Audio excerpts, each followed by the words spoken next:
eu dava aula de pismo, depois eu comecei a fazer estágio na área mesmo, mas mesmo assim ainda não consegui achar uma solução.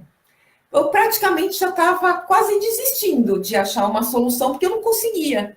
Eu não estava conseguindo encontrar uma saída. Até que um dia eu estava no ônibus, indo pegar o ônibus para a Unicamp, e eu encontrei um professor. Esse professor, ele era um professor do curso de psicologia, mas ele não ministrava aula para mim. E ele falou assim: Ah, você não quer fazer um mestrado comigo em avaliação psicológica? E eu, claro, respondi para ele: Olha, não quero, eu não tenho interesse, eu quero fazer o meu mestrado fora do Brasil. Para minha surpresa, ele falou que estava indo para uma universidade em Portugal e que lá era um centro forte em relação a isso. Bom, meus olhinhos fizeram assim, né? Blim, blim, blim, blim, blim, blim, blim. Brilharam, né? Eu abri um sorriso enorme, fiquei assim, irradiante, falei, o quê? A oportunidade está batendo a minha porta. Coisa que foi uma surpresa enorme, porque eu não esperava isso. Nem um pouco, nem passou pela minha cabeça. Bom, ele foi para Portugal, fez o contato lá, e eu comecei a conversar com esses professores de Portugal. Foram anos trocando e-mail com esses professores. Mesmo assim, ainda a gente não tinha encontrado uma saída e uma solução para eu ir para Portugal e fazer o mestrado lá.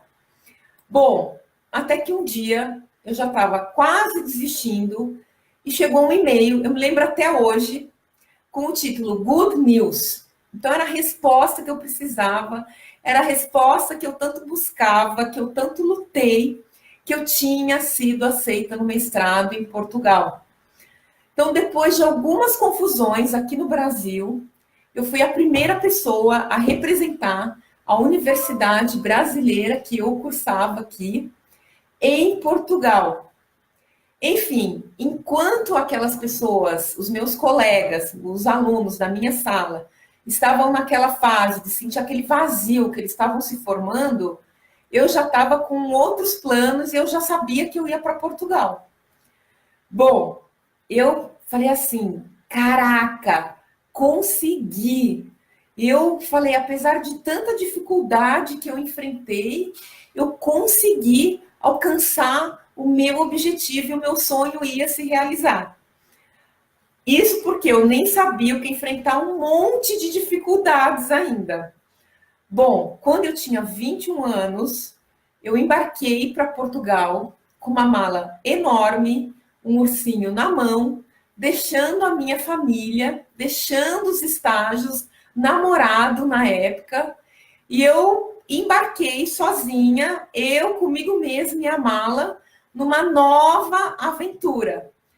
Uma das dificuldades que eu já comecei enfrentando era que eu já fui barrada no aeroporto, já fui para a polícia, sendo interrogada na polícia, no aeroporto do Porto, perdi avião e tudo mais, porque eu não tinha um documento concreto na mão de que eu ia estudar em Portugal. Bom, tive que acionar um professor aqui no Brasil, acionar o pró-reitor da instituição em Portugal. Quer dizer, eu já comecei a minha aventura e a minha jornada já assim, enfrentando milhões de problemas, né? Quando eu cheguei em Portugal, depois de uns 6, 7 meses, eu comecei enfrentando problemas burocráticos na instituição lá em Portugal. Bom, por essas questões burocráticas, eu tive que acionar vários departamentos em Portugal. Eu tive que procurar o departamento de psicologia, o centro acadêmico. Para você ter uma ideia, eu cheguei a procurar o consulado. Eu tive que fazer um dossiê, enviei para o MEC, para o Ministério da Educação em Portugal, e cheguei até a procurar um canal de televisão portuguesa. Enfim, minha jornada ali, a minha aventura já começou cheio de problemas. Para vocês terem uma ideia, eu acordava de manhã e já tinha um planejamento do que é que eu ia fazer, porque eu queria o meu mestrado em Portugal. E eu falava assim, eu não arredo o pé daqui eu não vou sair daqui desse país, eu já deixei tudo, família, trabalho.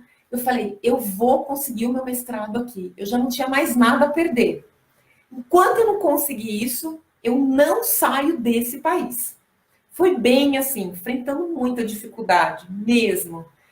E por que que eu estou colocando isso para vocês? Para vocês verem o quanto é difícil também estudar fora, o quanto é difícil conseguir oportunidades de estudar fora. Bom, gente, final da história. Resumindo tudo isso que aconteceu. Depois de 2 anos e meio, eu vou uma de mestre na mão e depois ainda consegui convalidar esse mestrado, esse diploma aqui no Brasil, na Unicamp.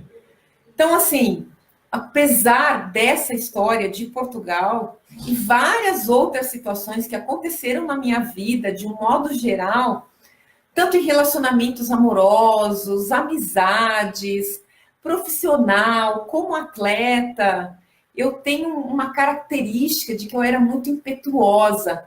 Então, o meu problema não era um problema de ter medo, né? Que é o que nós estamos discutindo hoje, o medo. Mas o meu problema é que eu tinha um excesso de coragem, né? Eu tinha que domesticar essa coragem. Então, esse excesso de coragem me fez ter muitos sofrimentos, passar por muitas situações que eu poderia ter eliminado da minha vida. Não foi o que aconteceu. Então, essa impetuosidade, esse excesso de coragem, em muitas áreas da minha vida, eu precisava de um equilíbrio. Esse excesso me atrapalhava. Então, eu fui buscar esse equilíbrio, eu fui me desenvolver, estudando, com as vivências da minha vida, com a psicologia, com o coaching, né? Lendo muito, passando por processos psicoterápicos, mentoria, coaching, processos de coaching, né? O que é que eu fiz? Eu fui trabalhando essas questões. E já de um bom tempo para cá, bons anos, eu consegui equilibrar isso. Então, eu tive muito investimento, tanto investimento, eu digo, de parte financeira, de investir muito em mim, como também na parte prática, né? Ali, tempo, investindo meu tempo, cursos, leitura de livros, o próprio mestrado, que foi ali na raça e foi árduo, né? E depois também trabalhando com pessoas que tinham essa dificuldade em relação ao medo, ou o excesso de coragem, né? Ou a falta de coragem, mas que precisavam buscar esse equilíbrio na vida delas. Então, pessoas que tinham medo de gato, pessoas com medo de falar em público, ou pessoas que tinham medo de errar em competições esportivas, o próprio tênis, saltos ornamentais, no hipismo, né? Então, fui percebendo que, da mesma forma como eu consegui equilibrar esse excesso de coragem para mim, que me ajudou muito, eu também poderia fazer com que essas pessoas conseguissem domesticar esse medo delas, né? Então, eu fiz esse excesso de coragem uma forma vantajosa para mim. E da mesma forma como esse excesso de coragem me ajudou e eu pude equilibrar, isso também pode ajudar você. Portanto, eu criei e desenvolvi uma abordagem de como lidar com o medo, né? Vamos lá, vamos falar um pouquinho sobre isso, sobre os segredos de como lidar com os medos. Então, essa abordagem, basicamente, são 3 pilares, são baseadas em 3 pilares. Primeiro, entender esse processo do medo, identificar o que é o medo, analisar se é necessário realmente lidar com esse medo. Por quê? Vamos pensar que você está num assalto. É importante que você enfrente esse medo? Não, muito pelo contrário. Você tem sim é que sujeitar ao que o ladrão está falando, porque corre um risco de vida, né? Não é uma situação adequada para você enfrentar esse medo. Muito pelo contrário, você tem que analisar e falar: opa, aqui é perigoso, não é para eu enfrentar esse medo. O segundo pilar dessa abordagem é você construir uma nova mentalidade de situação de medo.